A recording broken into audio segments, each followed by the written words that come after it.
Today, we cover some of the most brutal and savage crocodile attack stories we've covered on this channel all year.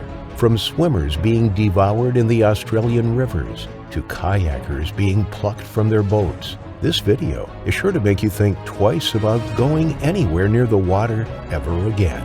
Hit that like button and subscribe right now. These are the deadliest crocodile and alligator attacks of 2023. Welcome to Final Affliction.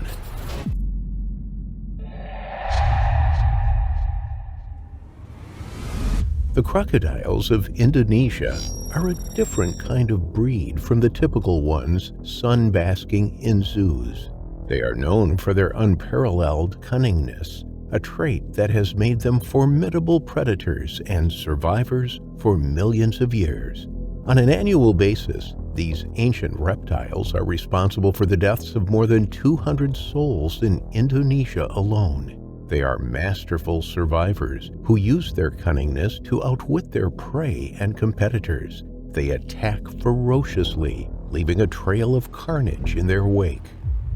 44-year-old Deasy Tuwo was a wildlife research scientist working in the CV Yoshiki laboratory in Indonesia. The Pearl Farm, where the laboratory was located, had illegally kept a group of crocodiles, which usually basked by the swamps. Among the crocodiles was one named Mary. Mary was 17 feet in length and weighed a staggering 1,300 pounds, thanks to his protein-filled diet of tuna, chicken, and beef. Being an animal lover, Deasy found it refreshing to feed Mary, who never fed on frozen foods or carcasses that were more than a day old. Everything had to be fresh. On the 10th of January 2019, Deasy clocked in and was the first employee to arrive at the lab. It was a warm Friday morning, and the rising sun's rays reflected on the green pools in the Pearl Farm. Deasy took fresh chunks of meat and headed to her favorite crocodile, Mary, for the routine feeding. The crocodile saw her approaching and with a swift flick of its powerful tail propelled itself out of the water. Its body tensed with anticipation, with its beady eyes locked onto the bucket of meat. Deasy approached the enclosure with slow and cautious movements, wholly aware of the danger lurking beyond the concrete wall.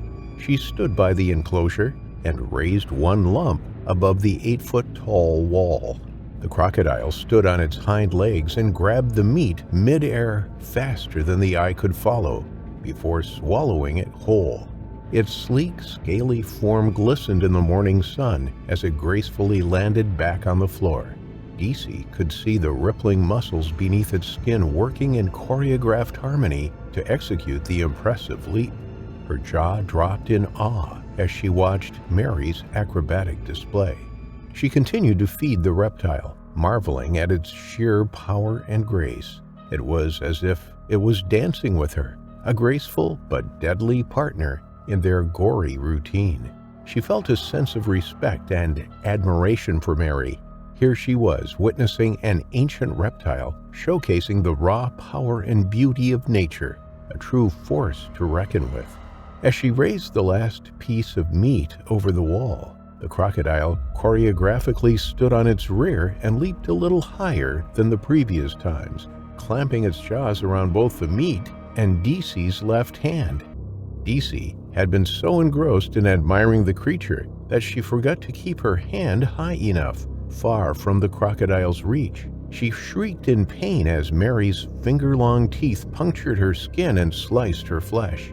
It then came thudding down, pulling Deasy over the wall and into the enclosure. Deasy heard her bones crushing on the impact of the fall. Mary then did the crocodile's typical death roll with Deasy's left arm still in his mouth. Deasy's body convulsed as the crocodile continued to tear her, shaking her like a chew toy. Her screams echoed through the air, a desperate plea for help that went unanswered. Blood spattered across the ground, and her screams began to grow fainter as her strength began to wane. Mary's powerful muscles worked in unison. He shook his head from side to side, rolled and twisted, ripping the flesh and bone from Deasy's body. The sounds of bones crunching and flesh tearing filled the air as Deasy screamed in agony. On the floor, she rolled over and glanced towards Mary, and their eyes met. She was staring right at her with cold, unblinking eyes. Her arm was long gone, down the guts of the creature. Crocodiles are unable to chew their food and therefore swallow it whole. They have the most acidic digestive system of any animal, capable of digesting bones, horns, and hooves. They are also known to swallow small stones known as gastroliths, which help grind their prey. Deasy's heart pounded in her chest as she desperately searched for a way out of the death ring. She was now bleeding profusely and in agonizing pain. As she scrambled to her feet, she could feel the hot breath of the crocodile on her heels and the sound of its massive body slithering across the concrete floor echoing in her ears. She scanned the walls, hoping to find a crack or handhold to grip onto, but they were perfectly smooth and offered no escape. The crocodile was gaining on her, its jaws snapping just inches from her feet. With a surge of adrenaline, she launched herself towards the walls and began scaling like a human spider with her remaining arm. Her fingers searched frantically for a grip, but the smooth surface offered none. She then lost her footing and slipped, falling straight into the murky water. She had now jumped from the frying pan to the fire, as the waters were Mary's ideal hunting grounds. She had nowhere to run and was now at the mercy of Mary. Mary slipped into the water and began swimming towards her. Deasy frantically pumped her arm and legs to propel her towards the other side, but with a missing arm, she was too slow to outrun the vicious reptile. Within seconds, the crocodile had caught up with her and lunged itself with its jaws open, then clamped onto Deasy's torso. Deasy let out a screeching scream while yelling for help, but the crocodile was efficient and merciless. It tore her torso open, and her intestines and other internal organs were exposed, staining the water red. Deasy flailed her arm, beating the surface of the water as she struggled to stay afloat. However, her remaining arm ended up in the tight grip of the crocodile's teeth. It then dragged her into the depths, where her lungs burned with the need for air. If a crocodile is unable to snap the neck of its prey, it drags it underwater and holds it to drown. And this was the case with Deasy. She could feel her life fading away. The water churned with blood as the beast continued to pull her under. Deasy knew that her fate had been sealed and closed her eyes, bracing for death. Deasy was always the first to report to work, and if not around, she would inform her colleagues of her absence. So as time went by, the other workers became a little concerned about the whereabouts of their laboratory leader, who was known to be punctual. They hoped that a minor, unavoidable circumstance had held her, and that she would report later in the day. However, in the mid-morning hours, around 9 a.m., terror spread on the farm when someone spotted a strange shape in Mary's enclosure. A body was lazily drifting on the surface of the water, facing down. The strange shape then started gliding on the surface of the water towards the dry concrete floor. It was then that the horrified staff saw the crocodile emerge with Deasy's savaged body between its jaws. Her left hand was nothing but a mangled stump, and her torso badly mutilated. The staff's minds struggled to comprehend the sheer brutality of the attack. They were afraid of venturing into the predator's enclosure and immediately notified authorities at the Tambariri police station. A rescue team consisting of the police and officers from North Sulawesi Natural Resources Conservation Agency immediately jumped into action to retrieve Deasy's body. However, the relentless crocodile wasn't ready to let go of its prized catch. As they approached Mary, he thrashed his powerful tail back and forth in a wild display of strength and fury. His hiss cut through the air like a jagged blade, leaving the rescuers in fear. His eyes blazed with a fierce intensity, and his hiss was a clear message that he was ready to protect his kill. The handlers retreated and grabbed their sedation gun. They had seen enough of Mary's aggression. The sedated crocodile was then strapped on a flatbed truck and ferried away to a wildlife rescue facility, where medical tests were conducted that confirmed it had indeed consumed Deasy. Staff at the CV Yoshiki laboratory described Deasy as a quiet lady who loved animals. They were deeply devastated by the death of the head of the lab. However, they noted with concern how Mary had shown prior signs of aggression, having previously attacked and killed another crocodile that had ventured into his pool. The Sulawesi Natural Resources Conservation Agency officials blamed the Japanese owner of the facility, who was illegally keeping these crocodiles as pets. He was charged and later received a 10-year prison sentence for being the primary cause of DC Tuwo's horrifying final affliction.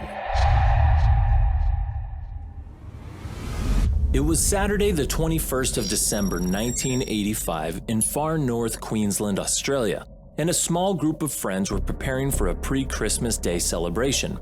They weren't planning on doing anything too fancy. They'd all known each other for a long time and they wanted to spend some time together before family gatherings swept them up during the holidays. With this sentiment in mind, the group organized a barbecue. At 11 p.m., the friends met at the Turner Butterfly Farm with steaks and coolers of drinks. It was a hot day, and even at 11 p.m., the group could still feel the heat. They got the grill going, and soon the sweet smell of cooking meat filled the air. Conversations and drinks flowed easily, and everyone was relaxed and unbothered. They congratulated themselves on another peaceful Christmas together and discussed plans for the new year. By 11:30 p.m., the 5 friends in the group decided to explore the woods. Their location was right next to the Queensland tropical rainforest, and they'd grown bored of sitting in one spot chattering. The rest of the group had nothing to worry about. After all, there was a lot of human activity around the area, and the 5 were grown adults. They were very much capable of taking care of themselves. Besides, they didn't plan on being gone for long. They were going to look around for a bit before rejoining the group. Maybe they'd spot a koala or other wildlife. The 5 picked a trail and wasted no time diving into the thick blanket of the forest. Soon, they spotted a boardwalk that cut through the jungle and they decided to follow it. A few minutes of walking brought them to a private dock overlooking Wruck Creek, a stream of water from the Daintree River. The sight of the dock sent their plans of going back down the drain. The 5 friends sat on the pier and started a new conversation, enjoying the night air as they talked and laughed. A single lamppost hanging above their heads gave them plenty of light, and they were perfectly content with their present arrangement. 11:30 p.m. turned to midnight, but the conversation hadn't yet dwindled. One of the 5, Maurice Mealing, suggested they hop into the water to cool off. The weather was still warm and they trekked there, so it was reasonable that a dip in the creek was warranted. The Daintree River is home to an ever-growing population of crocodiles, and northeastern Australia is commonly known as croc country. The friends knew this. They were all aware that their spot was close to the mouth of the Daintree, where the river opens to the Coral Sea, and as the tides made the waters rise and fall, bull sharks swam into the river looking for whatever lowly animal dared to tread the waters. The sharks were scary enough, but crocodile attacks are 100 times deadlier than shark attacks. Sometimes sharks approach humans out of curiosity and get spooked into biting. Crocodiles have one mission in mind when they approach their prey, and that is to kill. The group stayed where they were, but getting into the water was a tempting prospect. The tides were low, so it was only a few feet deep, and that ruled out the possibility of sharks. Additionally, the water's surface was still, like a blank slate. There didn't seem to be any impending danger, and it was easy for anyone to walk in and wade about. If there was any danger, they could surely spot it and get away in time. With those thoughts in mind, Maurice steeled his conviction and got into the water. He stayed close to the edge, did a quick lap around the water, then hurried right back out like someone was hot on his heels. Even though the night was hot, Maurice was suddenly shivering. Being in the water filled him with a strong sense of dread. Every nerve ending in his body was drawn taut and goosebumps prickled his flesh. The worst part was he couldn't even explain why he suddenly wanted to get the heck out of there. Something just felt off and he couldn't put his finger on what it was. Trying to keep his emotions in check, Maurice told his 3 friends to stay out of the water.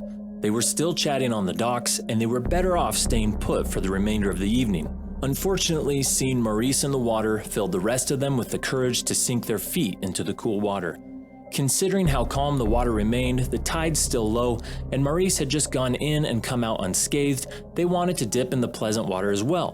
Whatever predators beneath the surface were indeed far away, and again, they could simply spot the danger and get out fast enough. Quick to get into the water next were friends John and Rob, followed closely by the 43-year-old shopkeeper, Beryl Wruck. John and Rob effortlessly got into the murky black water and remained chatting close to the dock even though they did not want to go further. Maurice and his wife Selena remained in the safety of the jetty, enjoying the view from there while Beryl waited around in the water. It seemed like the perfect night, just 5 friends having fun. What could go wrong? Unbeknownst to the group, Maurice's intuition was spot on. A deadly beast was hunting them. In the blackness of the night and the stillness of the water, just out of reach of the lamp's soft glow, lay a massive crocodile. In the darkness, the animal had no problem camouflaging with its surroundings.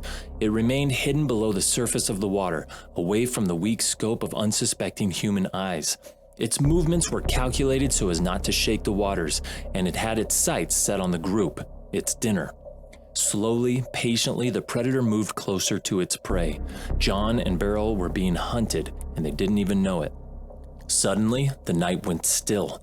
Insects and scurrying nocturnal animals in the rainforest fell silent as if they knew what would happen next and were holding their breaths in morbid anticipation.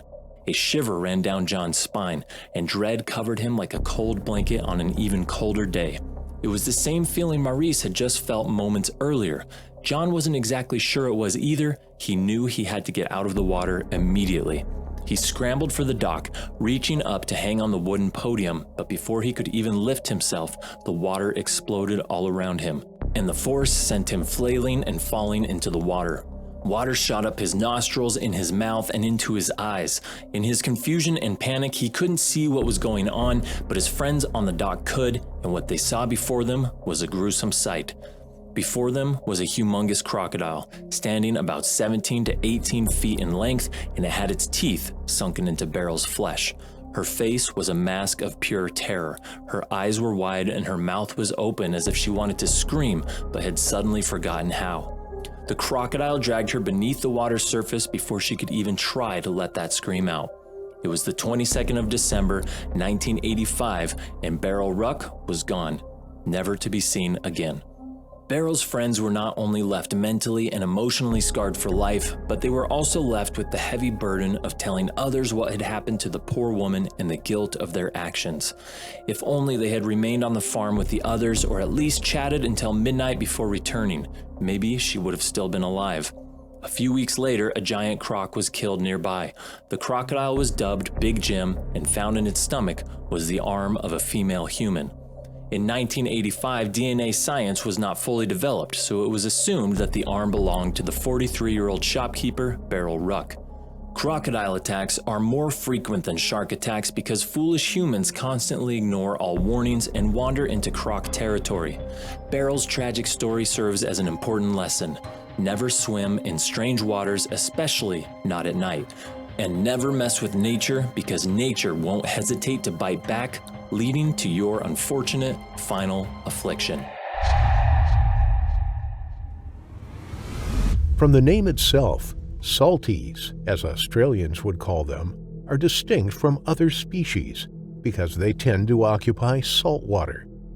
Although other crocodile species have salt glands that would allow them to survive, they don't venture into the ocean as much as saltwater crocs. Using powerful sea currents, these creatures travel long distances from rivers to the open ocean. In Australia, researchers took 20 salties and tagged them with tracking devices to monitor their movement. They were able to follow one of the crocodiles traveling 375 miles in 25 days from the North Kennedy River to the Gulf of Carpentaria. By allowing the currents to take them, the salties can conserve much energy and float along with the current. Although most crocodiles are lethargic and would prefer to bask in the sun during the day to hunt at night, saltwater crocs are different. These powerful creatures are one of the most active and aggressive crocodiles, who choose to cruise actively in water both day and night. In fact, they would spend so much time at sea that researchers have observed barnacle growth on the backs of some of the crocs, indicating the long periods, perhaps weeks, they spent at sea. During the early 1900s, saltwater crocodiles were hunted in Australia for their meat, eggs, and skin. They were considered the most economically valuable crocodile species. Of course, these had repercussions as unregulated hunting pushed the crocodiles into near extinction. By 1971, the population of these creatures was reduced by 95%. However, after becoming a protected species, saltwater crocodiles are making a comeback. Unfortunately, this return in population involves human attacks as well. Amongst crocodile species, saltwater crocodiles have the most tendencies to eat humans venturing into their territory. Because these creatures are insanely powerful, fast, and violent, the chances of surviving an attack are incredibly slim. Most experts believe the attacks are territorial in nature, as salties even attack intruding boats. Nevertheless, predatory attacks do occur, such as the unfortunate case of Isabel von Jordan. On October 12, 2002, 23-year-old Isabel was with her sister Valerie and a few other backpackers in Sari Club, Bali. The two sisters were students from Heidelberg, Germany, out on a holiday trip, trying to enjoy their free time together in a different country. Sari Club was an open-air bar that drew tourists from around the world, mainly due to its ambiance and laid-back vibes. Wanting to experience the nightlife in Bali themselves, Isabel and Valerie went there to drink and dance to the loud music. However, at around 10 p.m., the two sisters decided it was time to go.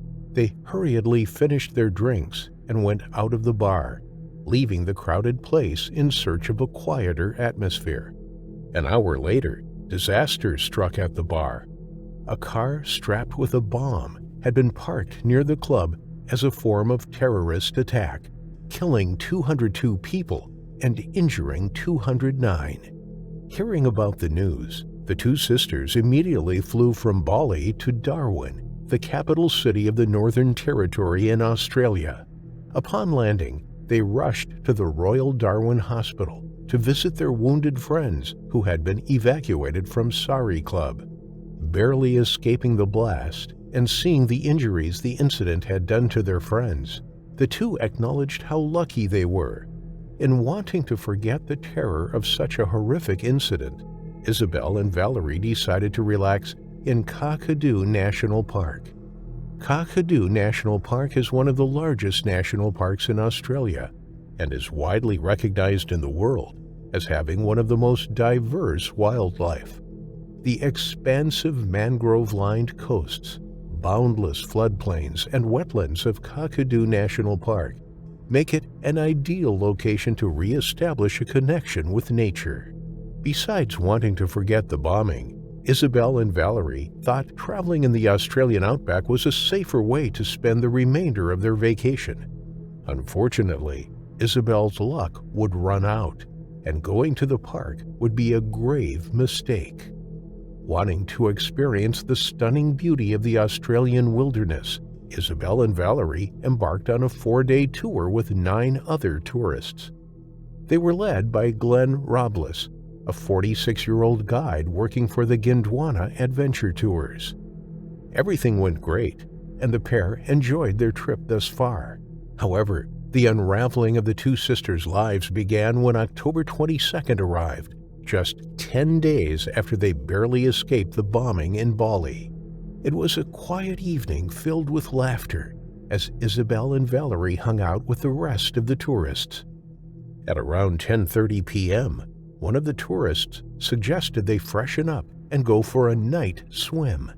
Their guide, Glenn, told everyone he knew just the right place. It was Sandy Billabong, a campground with fresh water in the heart of Coetzee. Upon arriving, the campers were eager to enter the water, thinking it was the perfect spot for a quick dip.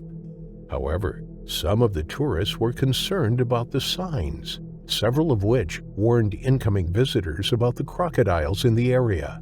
Glenn quickly dismissed this, assuring everyone that the waters were safe and that only harmless freshwater crocodiles were meandering in the area. No saltwater crocodiles were there, Glenn said. Additionally, he mentioned that the Aboriginal people had been swimming here for years, which is indicative of its safety. Still, some of the tourists were not convinced. Glenn went over the water and used his torch to shine on the surface, showing the wary tourists there really was nothing lurking in the waters. The campers were finally satisfied with Glenn's explanation. After all, he had been a guide here for 13 years already. At around 11 p.m., some of the campers, including Isabel and Valerie, entered the water. Glenn left the camp to meet with another guide from a nearby group, planning on inviting them for a swim. While floating in the calm and peaceful waters of sandy Billabong, the campers talked and shared laughs. There were a couple of them in the water, all within an arm's reach from each other. While they were busy talking with each other, a large saltwater crocodile emerged from underneath them. However, the moonlight was not enough to make the creature's presence known. After all, it was swimming a couple of feet underwater, just below the unwitting tourists. And then it happened. In one swift motion, the crocodile torpedoes through the water, hitting James, one of the tourists, in the leg like a freight train. However, the crocodile wasn't interested in him. Within seconds, the crocodile had grabbed hold of Isabel, pulling her by the leg toward the depths. She desperately tried to fight back and swim up, but she was no match for the powerful creature's jaws. Isabel was able to let out a scream, alerting James and Valerie. However, in a blink of an eye, she was nowhere to be found. Initially, the group thought it was a prank by one of the tourists. However, after a minute or two, they realized something terrible had happened. They got back to the shore and quickly aimed their flashlights in the water. What they saw horrified them. The saltwater crocodile's eyes reflected the light. Its huge outline could be seen swimming along the surface of the water. Isabel was gone. Authorities immediately searched for Isabel. At around 6:30 a.m., the park rangers found Isabel's badly mutilated body still in the mouth of the crocodile as it floated in the water. The rangers quickly killed the crocodile and retrieved Isabel's body. In the subsequent investigations, authorities discovered that Glenn acted irresponsibly. He was supposed to know there were saltwater crocodiles in the area. Still, he allowed the group to swim. Glenn pleaded guilty and received a 3-year suspended prison sentence. The crocodile that attacked Isabel was a 15-foot saltwater crocodile, weighing 1,100 pounds.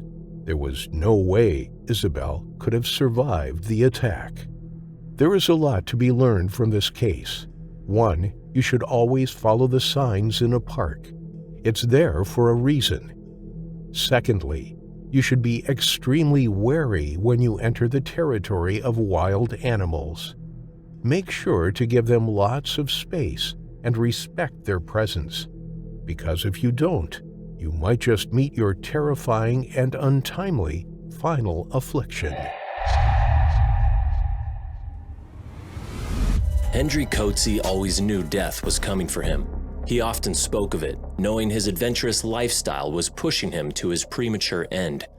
But his cravings for adventure overcame him.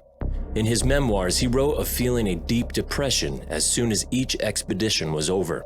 He was only ever happy when he was alone, pushing himself to his limits and way beyond. Hendri grew up in South Africa. He found school tedious and boring, but thrived in the arts. After graduating, he went traveling before joining the military. At the age of 21, he was back on the dark continent and was looking for adventure. In 1997, the mighty Zambezi River, bordering Zambia and Zimbabwe, was fast becoming a hotspot for thrill-seeking tourists. Outfitters set up bungee jumps and skydives over the awesome Victoria Falls, but most popular of all was whitewater rafting. As a cocky 21-year-old Hendri, who had never kayaked or rafted a river in his life, landed himself a job with Peter Meredith's whitewater rafting company. After learning how to roll and ride a kayak in a swimming pool, Hendri took to one of the world's most advanced commercial rivers. He guided tourists through Grade 5 rapids and quickly became a popular guide. Peter described Hendri as having more balls than brains, and on one occasion, whilst the entire group portaged their rafts and kayaks around a deadly Class 6 rapid, Hendri ran at it in his kayak without telling anyone. He barely made it through, but thought he was the bee's knees. Peter warned him he'd be fired if he ever pulled a stunt like that again. Peter and Hendri became good friends. In 2004, they embarked on an epic adventure with a small team. The task was to follow the River Nile from source to sea. They paddled the 4,130 miles from Lake Victoria to the Mediterranean together. This preceded Hendri's solo paddle of the Congo a few years later. The journey took him 5 months to complete. He survived being ambushed and hunted by cannibalistic Gombe tribesmen. He dodged hippos and crocodiles. He slept on the banks of the river, protected only by his bivouac and the flames of his fire. After returning home, Hendri decided that it was time to settle down. This adventurous lifestyle couldn't last forever, and he was taking too many risks. He had met a girl and realized that there was perhaps more to life than adrenaline-filled expeditions. But these feelings weren't to last long. In 2010, an email pinged in his inbox. 2 professional American kayakers, Ben Stokesbury and Chris Korbelik, wanted to navigate the upper Congo River. They knew Hendri was the perfect guide for the job. Hendri stood fast on his original decision, no more kayaking or exploration, but he was happy to help them plan their route. He wrote a detailed itinerary for them, adding detail that only an explorer of his caliber would know. As he mapped out their journey, Hendri felt that familiar restlessness return. The call of the wild echoed once more in his ears. After months of helping them plan their trip, Hendri finally relented and succumbed to the promise of an epic adventure. The trio set out on the 2-month trip through the Congo's tributaries. They began along the Ruzizi River at the end of October 2010. They planned to be home by Christmas. Hendri's girlfriend was looking forward to seeing him again after what he promised to be his final expedition. It turns out he was right. Whenever the 3 kayakers paused along the river to rest or make camp, they would speak with locals who lived on the riverbanks. They had an agreement with the International Rescue Committee, who helped refugees and rural communities. In exchange for some logistical help, Hendri had promised feedback from locals. Upon speaking to one community, they were told that, as well as needing clean water and education, they also needed help tackling a major crocodile problem. In the past 20 years, 125 people had been taken by this prolific predator. Hendri and the other made a mental note of this comment. What they didn't know was the years of battles in the region between neighboring communities had resulted in more than 5.4 million people being killed. Most of these people had been dumped in the rivers. Most of these people had been eaten by crocodiles. As a result, these reptilian beasts had grown to enormous sizes and had a taste for human blood. On December 7, 2010, the trio had been paddling for some time when they came to a sharp bend in the river. Although Ben and Chris were professional paddlers and well known in the world of extreme sports, Hendri had to teach them how to kayak in the African wilderness. He taught them to regularly tap their kayaks to create noise, stay away from eddies where hippos might attack, and keep clear of sunbathing crocodiles on the riverbanks. On the day of the attack, the 3 of them had spotted a few 3-foot crocodiles on the muddy banks. They were harmless, and the trio glided by, admiring the natural scene from their plastic boats. If a larger croc was spotted in the water, protocol was for the 3 kayakers to come together and paddle as fast as they could to outrun the potential threat. So far, the journey had been broken up into hair-raising whitewater obstacles and calm, gentle stretches that meandered silently through the still African bush. Around the corner, the river was about 100 feet wide and flowed gently. The 3 men were paddling close to one another. They had to concentrate so that their blades didn't touch. Ben was slightly in front, Hendri in the center, and Chris trailing a few yards behind. Ben's eyes darted from left to right as he scanned the waterways and sloping embankment for any sign of trouble. The water was so calm, with the only ripples emanating from the men's paddles. There were no telltale signs of predatory crocodiles or territorial hippos.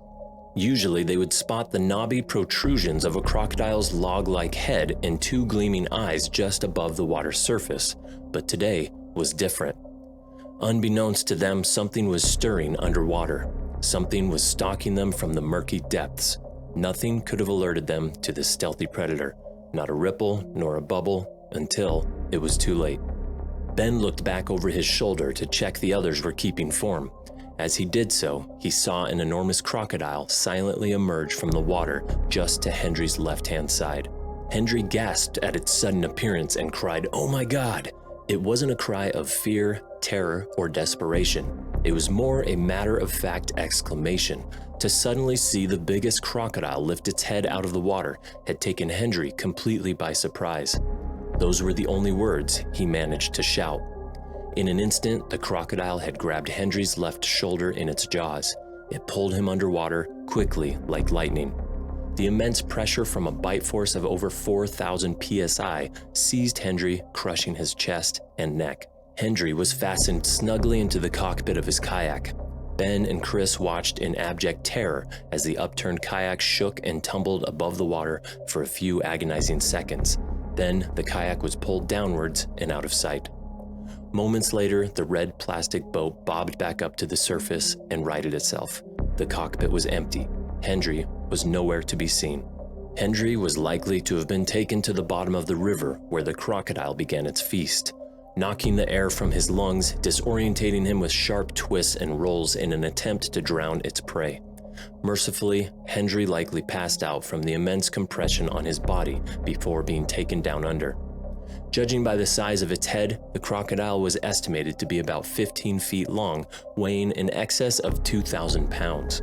Ben and Chris made a mad dash for it. Paddling with all their might, they churned through the green Lukuga River. Frantically, they made their way to the riverside village of Kabeamaji. Firing their kayaks at the riverbank, they leapt out and ran into the village, shouting for help. The locals fled in a mad panic. The two white men, donning life jackets and helmets, had taken them completely by surprise. But when everyone had calmed down, Ben and Chris managed to ask for a motorboat to go and look for Hendri. The villagers shuffled uneasily and shook their heads.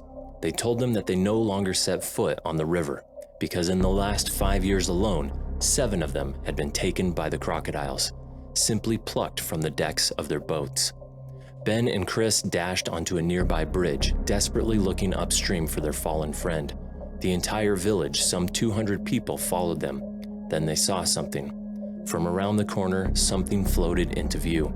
A black paddle, and then Hendri's red kayak bobbed up and down on the river, floating closer and closer, and then passing under the bridge, right beneath Ben and Chris's feet. It was immaculate, no sign of a struggle, no scratches, no cracks, no blood. Hendri was never seen again. Sensing something wasn't right, Hendri's girlfriend logged onto Facebook. Her heart skipped a beat as messages of condolence for Hendri appeared on her screen. This couldn't be happening. This must be some kind of mistake. They were supposed to be meeting soon. He was nearing the end of his expedition, his very last expedition. Distraught and devastated, Hendri's girlfriend still journeyed to the Ugandan bar on New Year's Eve, where they were planning on meeting. Through the dimmed lighting and steady bass beat of the music, she searched the hazy dance floor for Hendri, still hoping upon hope that she would see that dazzling, confident smile pop up from the crowds. The clock struck 12, the partygoers erupted in cheers, but Hendri was nowhere to be seen. He had met his unfortunate, final affliction. When we think of farming, we typically think of fields of wheat or a herd of cows. But in some parts of the world, crocodiles are farmed. They are produced not only for their meat, but for their skins and eggs as well. It is a big business in places like Cambodia, where it provides a living for many families. But unlike farming cows and sheep, this farming is a deadly game. When your livestock consider you as their prey, you know you need to be tough to survive. One wrong move, and it could be game over. Luam Nam was a veteran in the business of crocodile farming. He was 72 years old and farmed more than 40 crocodiles on his land. His farm was one of more than 900 across Cambodia, just outside Siem Reap, Cambodia's second-largest city. 60% of the kingdom's crocodile farms are situated in this region. The climate is ideal for crocodile production, but not much can be said of the conditions in which they are kept. In Cambodia, Siamese crocodiles and saltwater crocodiles are the most common species to be farmed. Hong Kong, China, and Taiwan are the biggest importers of crocodile products in the world. They consume the meat and use different body parts in traditional medicine and pharmaceuticals. More than 1 million skins are exported by crocodile farmers every year, and these are highly prized in the fashion industry. A crocodile farmer can expect a crocodile's value to be double what was paid to grow and harvest it, but prices vary across the world, and the industry in Cambodia has seen a steady decline in the value of its commercial crocodiles. In a bid to keep production costs down and cleaning to a minimum, in Cambodia, crocodiles are confined to concrete enclosures and fed dead fish, corn flour soaked in blood, and chunks of meat. It is a miserable existence for these prehistoric reptiles. Luam's family knew just how dangerous the business was. Luam had many close calls before. Keeping the highly intelligent animals in unnatural environments could drive them mad with aggression. His farm was a concrete pit. In the center, there was a rectangular freshwater pool in which the crocodiles could swim and cool off. It was green and murky. The surrounds were all made of cold, hard concrete. There was no environmental enrichment for the giant reptiles. It was a bleak environment. Steel steps led down to the ground from walkways above. Wooden planks balanced across raised concrete pillars helped Luam move around without entering the enclosure. But it was a dangerous and precarious setup. One slip, and he would plummet into the concrete pit and the eagerly waiting crocodiles below. Fish that cost 50 cents per kilo were tossed from these walkways. Younger crocodiles were fed daily, but the adults usually only once a week. Although they were fed in this way, their killer instincts were still there. Fights often broke out, the overcrowded enclosure erupting into a pit of loud hisses, thrashing water, and fearsome biting matches. Luam had erected metal cages in which the female crocodiles could lay their eggs. These were a precious commodity. He sold them to other farms or on the Chinese market. But accessing the eggs could often prove challenging. The females were protective of their clutch. They would hiss at Luam if he came too close. His only form of defense was a stick that he held out in front of him. It was the only barrier between him and his deadly livestock. A crocodile's jaws can exert a force of more than 3,500 psi. They would snap the stick in half like a matchstick, but better the stick than his leg. In May 2023, Luam arrived at his farm as usual. His family had begged him for years to give up the business. They knew how dangerous it was for him, and at 72 years old, he certainly wasn't getting any younger. The prices for crocodiles and their products were steadily declining as direct markets were fluctuating and there was less demand from neighboring countries. But changing careers at that age would be difficult for Luam. He knew his business inside out, and it just about provided for his family. He took pride in being the president of the local Crocodile Farmers Association. There was no way he was giving up now. Adult females used to reach between $500 and $600, but in recent years had dropped to $150. The profitability of crocodile farming in Cambodia was dropping, but it was all Luam had ever known. A female crocodile was inside one of the metal nesting cages that morning. She was protecting her clutch when Luam arrived on the scene. The crocodiles typically laid between 20 and 60 eggs between February and May, and the hatchlings would emerge between April and July. In 2019, these babies would fetch a price of $7 to $10 per head, but by 2020, this price had dropped to just $2.50. Cambodia's crocodile farmers were barely breaking even. Each and every crocodile produced on the farm was valuable. and Luam needed to make sure that all the eggs made it to hatching. Luam climbed down the metal steps and into the enclosure, keeping his eyes on the inhabitants closely. The egg-laying cage was on a raised platform, set back from the rest of the crocodiles. As he approached the female, she hissed loudly, her mouth open, displaying all 70 of her lethal, sharp teeth. Luam hit the cage with his stick. The crocodile thrashed her tail from side to side. She was angry. Luam prodded her, and she began to move out of the cage. As she neared the edge of it, she suddenly lunged at Luam's stick. She grabbed it in her jaws and clamped down. Instinctively, Luam pulled the stick backwards, but in doing so, he lost his footing and fell. He landed on the ground of the crocodile enclosure with a heavy thud.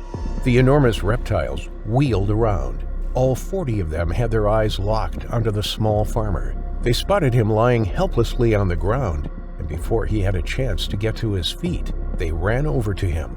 Luam knew that he was in serious trouble. He had never been in that situation before, and he knew what was coming. In an instant, some crawled out of the water, dragging themselves onto dry land. Others, basking on the side of the pool, leapt to their feet. As they ran towards him, their tails swayed from side to side, and their short legs moved quickly underneath their enormous, heavy bodies. Their mouths were closed in their characteristic toothy grin, but as they came within striking distance, they opened, gaping wide. To them, this was fresh meat at feeding time.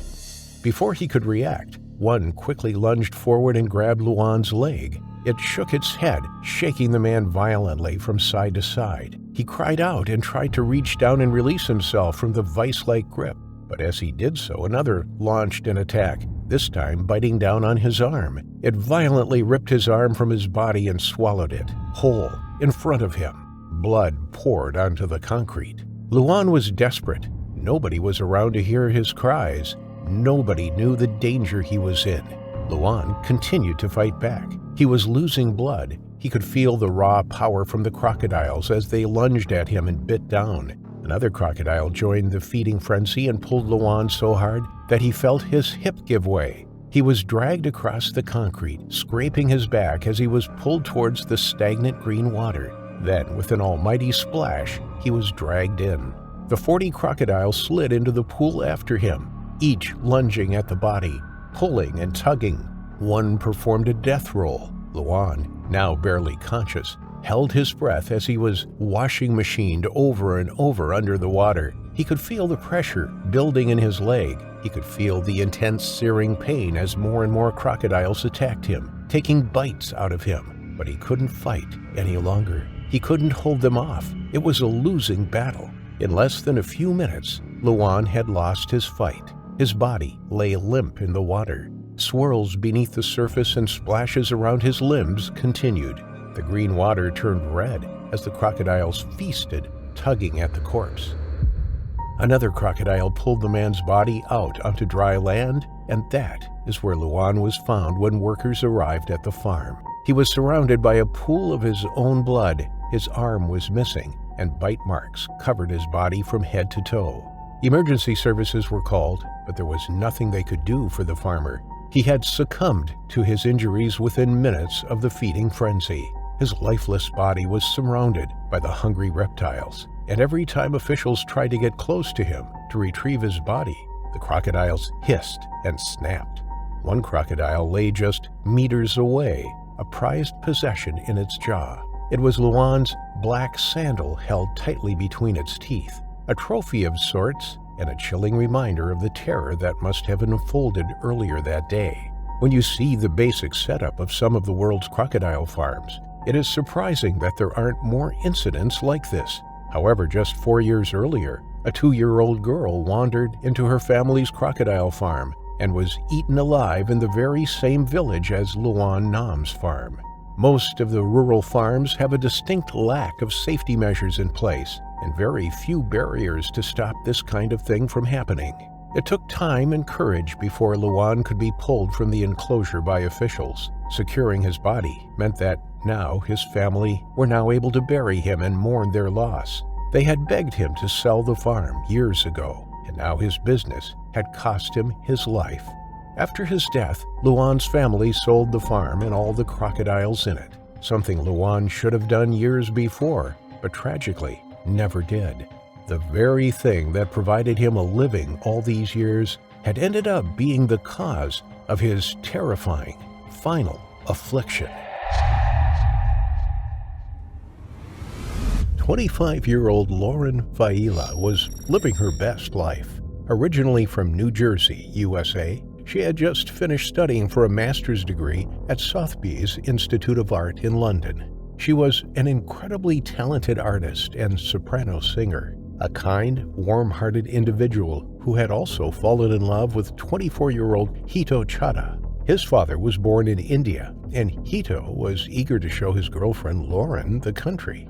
On the spur of the moment, they planned a trip to the subcontinent. There were some beautiful places to visit, some exquisite architecture, and incredible beaches. One of those beaches was at Havelock Island, in India's remote Andaman Island chain. Lauren saw the trip as a final adventure before settling down. She had received a distinction in her art masters and intended to shift her focus to social care. She was always described as a caring person, someone who would drop everything to lend a helping hand. She had volunteered with bereaved children by offering art classes as a form of therapy. This was, perhaps, something she intended on doing upon returning to the U.S. after her trip to India. She was an active member of the church and was eager to attend a church concert featuring her favorite group, Morristown's Blair Reinhardt Band, just a few days after returning home. But she would never make the concert. Havelock Island, also known as Swaraj Dweep, is home to some 6,000 people and is situated in the Bay of Bengal. It is known for its stunning beaches. Picture-perfect white sands and turquoise blue waters are lined by a backdrop of lush greenery. The most popular beach, Radhanagar Beach, also called Beach Number 7, is situated on the west coast. It was voted the best beach in Asia by Time magazine in 2004. On April 28, 2010, towards the end of their trip across India, Hito and Lauren headed to Beach Number 7 on Havelock Island. It was just past 3 in the afternoon. The conditions were perfect. Hito was an experienced snorkeler and scuba diver. The two of them headed down to the water's edge, each carrying with them their masks and snorkels. There was no one else about. It was the perfect romantic getaway. They paddled into the water, wading in up to their waists. Then they pulled their masks over their faces and dived into the blue. The shallows opened out to a reef, and the two of them swam along the corals, pointing out the brightly colored fish darting about beneath them. The water was clear. It was warm. Hito was filming the snorkel with his underwater camera. Whilst the beach was deserted, the couple weren't alone. A predator was moving silently closer, though not one you would expect to find out in the open water. It ducked beneath the surface, holding its breath as it swayed its tail from side to side, propelling it through the Indian Ocean. A crocodile's skin, particularly on the head, is covered in pressure sensors known as integumentary sensory organs. These enable the animal to detect surface pressure waves from a long way off. This particular crocodile could sense the presence of Lauren and Hito along the reef. It was on the hunt for a meal. It made a beeline directly for the young couple, drawn to their movements, the vibrations from their splashes and their voices above the water's surface. Lauren and Hito headed towards a cove along the shore. As they swam along, Lauren suddenly felt something sharp grab hold of her leg. It yanked her backwards, and she immediately thought that it was a shark. She cried out in alarm, and she was violently dragged through the water. She instinctively reached down to try and pull her leg free. Hito turned around to see a flash of dark green and gray swirl around Lauren. Bubbles exploded around her as she wrestled with an enormous creature. Hito could see a long, scaly body and a powerful tail thrashing above his head. His eyes were wide as he realized that a 12-foot crocodile had hold of his girlfriend by her leg. He immediately leapt into action. He didn't think about his own safety. He charged towards Lauren and the crocodile and tried to grab it. He instinctively let go of his camera. The video kept rolling as it tumbled to the water column and rested on the seabed, capturing a few seconds of the horrific ordeal. The crocodile had Lauren firmly in its powerful jaws. Hito tried to hit it repeatedly. He tried to wrestle with it, finding its eyes and poking it, but it was too powerful. It was like hitting an armored truck. No amount of force seemed to make the slightest bit of difference. Lauren was fighting for breath. She was desperately trying to make a break for the surface, but the enormous reptile held her under the water, pulling her downwards. It had taken her completely by surprise. She hadn't taken in a deep lungful of air to prepare for the battle. Instead, she felt her lungs burning as she was dragged away from the surface. She was losing the fight. Then the crocodile pulled her away from the reef and out to sea. Hito watched, horrified, as his girlfriend was carried away by the cold-blooded predator. He tried to swim after them, but they had disappeared from sight. Instead, he swam frantically back to the beach to search for help. In the shallows, he screamed for help and half-tripped, half-sprinted out of the water, across the beach into the nearby resort. Emergency services were deployed to the beach, and a search for Lauren ensued, but there was no sign of her. There was no sign of a struggle or of any remains or torn clothing that could verify Hito's version of events. With Lauren missing, the police grew suspicious of Hito and his story. Here was a young man in a secluded spot who was claiming that a crocodile had taken his girlfriend. It was a beach that had never seen crocodiles before. Hito was hauled off to the police station where the officers began to interrogate him. Hito was oblivious to their suspicions. All he could think about was Lauren and her family. It wasn't until the next day that a diver found Hito's camera on the seafloor by the reef. The camera was still working, and it was immediately inspected by police officers. They rewound the footage, and to their absolute horror, they could see that Hito had been telling the truth. As the camera had sunk to the bottom of the sea, it had captured glimpses of an enormous crocodile attacking Lauren. To their surprise, it also depicted Hito as the hero. When they replayed the footage over and over, trying to make sense of the attack, they could see the young man rushing over to Lauren and wrestling with the 12-foot reptile in an attempt to save his girlfriend. That footage was a lifesaver for Hito, but his heart was about to be torn to pieces as 2 days after the incident, authorities found Lauren's remains a short distance from the cove. She had been killed by the crocodile, and her body washed ashore. Both locals and tourists were shocked when the news of Lauren's tragedy spread. The beach was incredibly popular. It was one of the most beautiful beaches on the island and frequented by swimmers and snorkelers. Nobody had ever seen a crocodile there before. Nobody knew that they posed a risk until that moment. It was truly heartbreaking that it had happened to a young woman who was on holiday, having the best time of her life.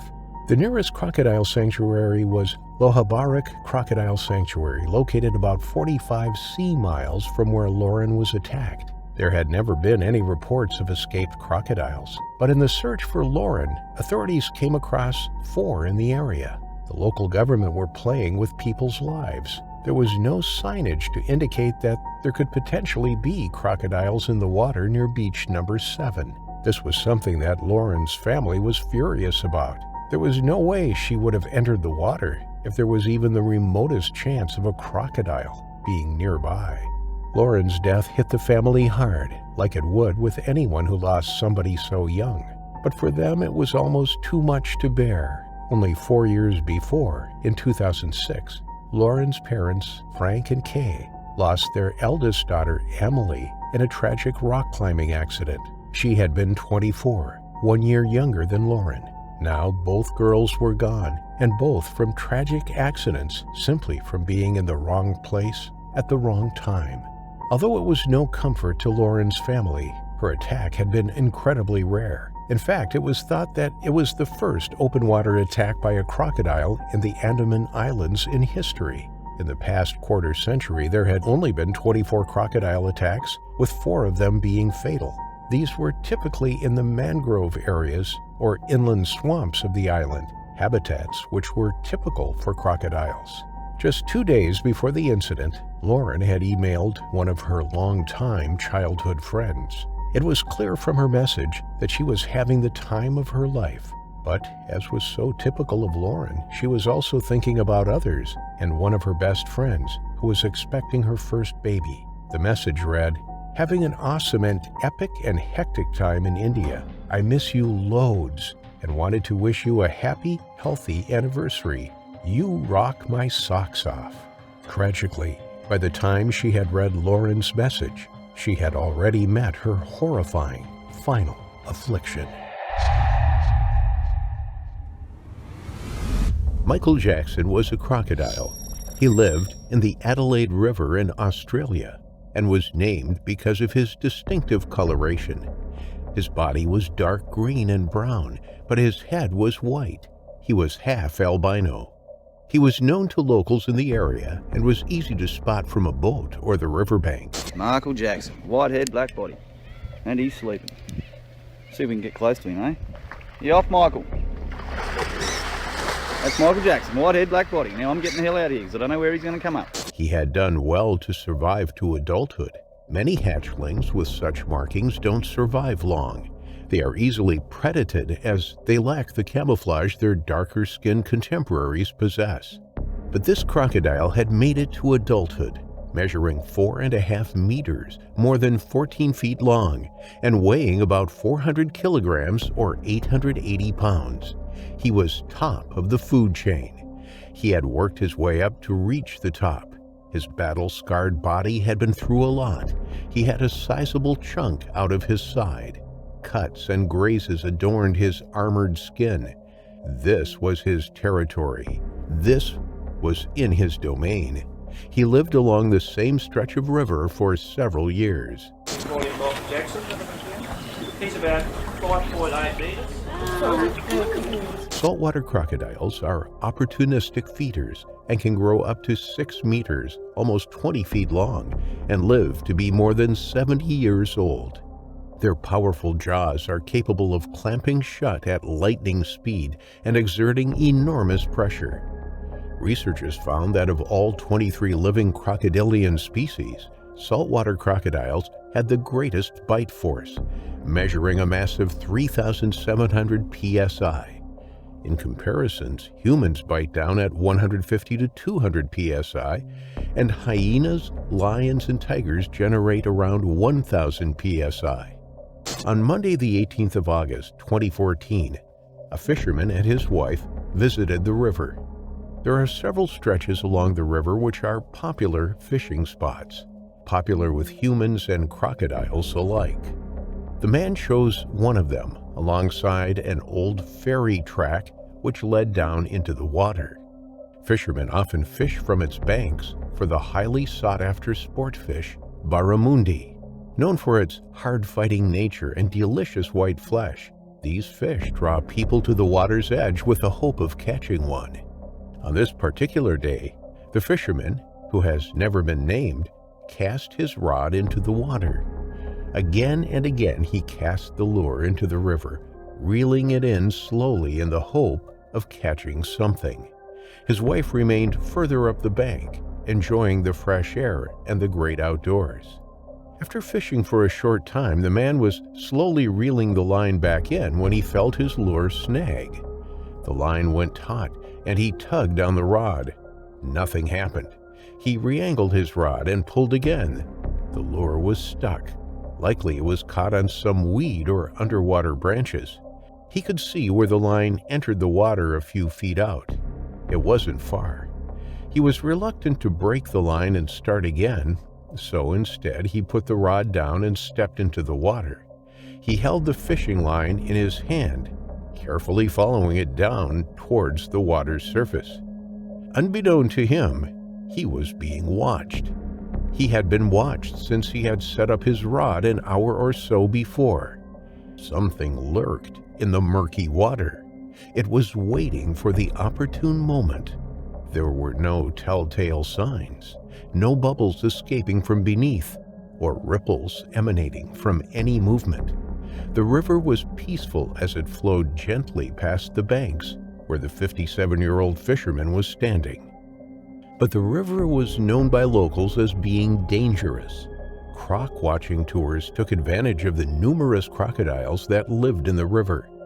Tourists clicked their cameras as the boats motored past motionless salties, sometimes only their eyes and snouts protruding from the water.